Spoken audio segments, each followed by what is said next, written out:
তো এই দুটি রাস্তাও আমরা আসলে বনের মধ্যে দিয়ে যাতে না নির্মাণ করে অন্য কোথাও বিকল্প ভাবে, সেই জন্য আজকের আসলে নাগরিক সমাবেশটি। তো আমরা আসলে বেশি দেরি করব না, আমরা প্রথমে একটু বক্তব্যে চলে যাব। বিপদে ফেলা বা সরকারকে সমালোচনা করা, আমরা চাই যে সরকার ভালো ভালো উদ্যোগ নিচ্ছে, সেটার আমরা যেমন সাথে আছি, কিন্তু সেখানে বন রক্ষার বাদ দিয়ে সেখানে বনের মধ্যে এসটিএস নির্মাণ, এটা আসলে সরকারি যে প্ল্যান আছে সেটারই পরিপন্থী। যারা এই সমস্ত কর্মকাণ্ডগুলোর সাথে যুক্ত, একটু বিবেকের দিকে তাকিয়ে, একটু দেশের মানুষের দিকে তাকিয়ে, আমাদের বর্তমান অবস্থার প্রেক্ষাপটে একটু চিন্তা করে আপনারা এই সিদ্ধান্তগুলো নেবেন। ভাওয়ালের যে সংরক্ষিত এলাকা, সেই এলাকার এই কার্যক্রমকে যারা প্রতিবাদ জানিয়েছে তাদের এগেনস্টে সিটি কর্পোরেশন আবার লিখেছে। আমরা দেখেছি যারা হচ্ছে যে এই দায়িত্বগুলো নেওয়ার কথা, এই বন অধিদপ্তর বা বন বিভাগ, তারা হচ্ছে যে নীরব ভূমিকা পালন করছে। তারা এখনো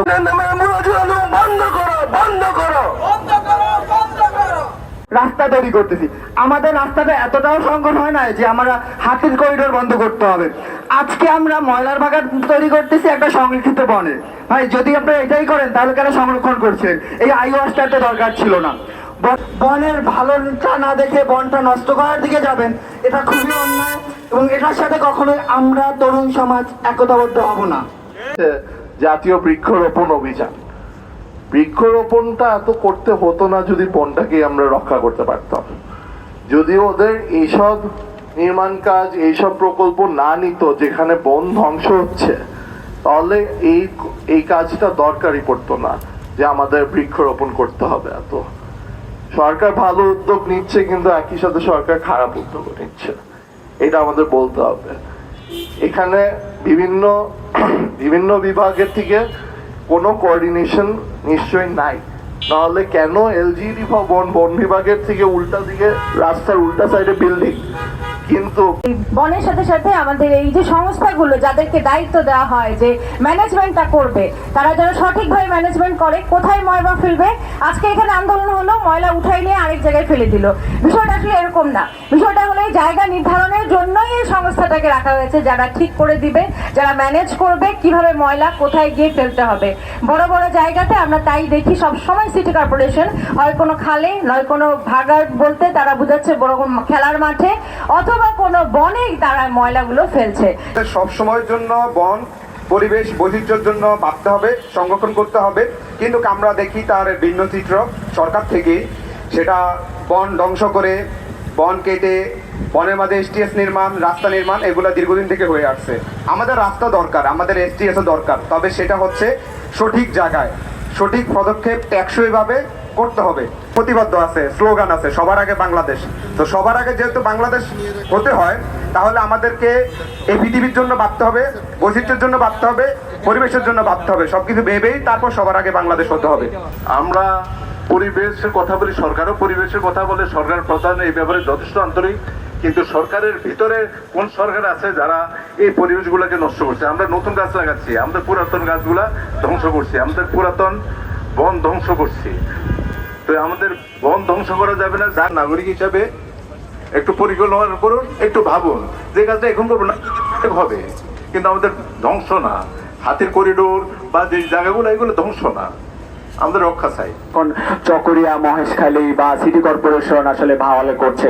তো আজকের আসলে এই যে বন রক্ষার দাবিতে নাগরিক সমাবেশ এবং আয়োজনে বিক্ষুব্ধ পরিবেশবাদীগণ, এবং এই কর্মসূচিতে প্রায় আসলে 12টি সংগঠন অলরেডি সংহতি জানিয়েছে।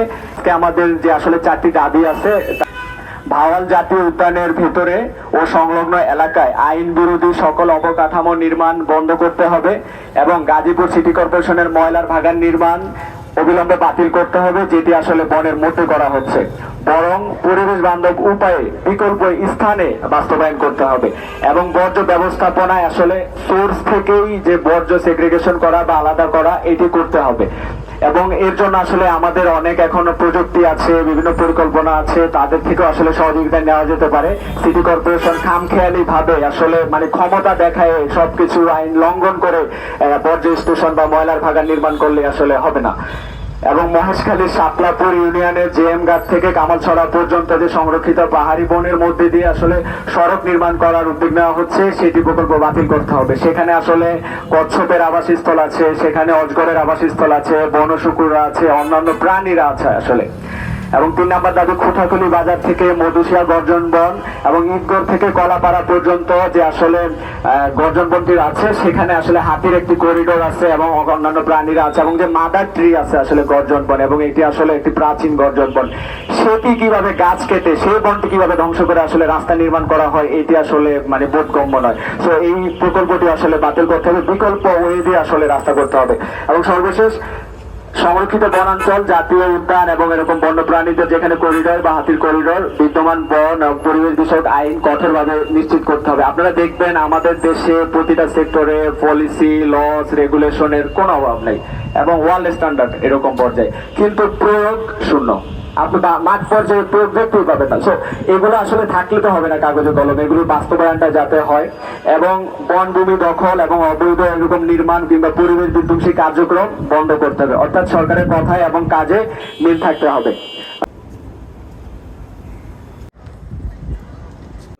ওই জায়গাটা অ্যাডভান্টেজটা তারা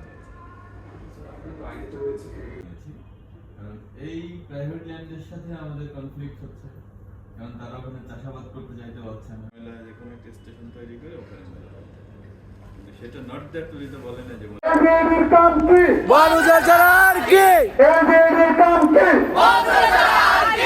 LGD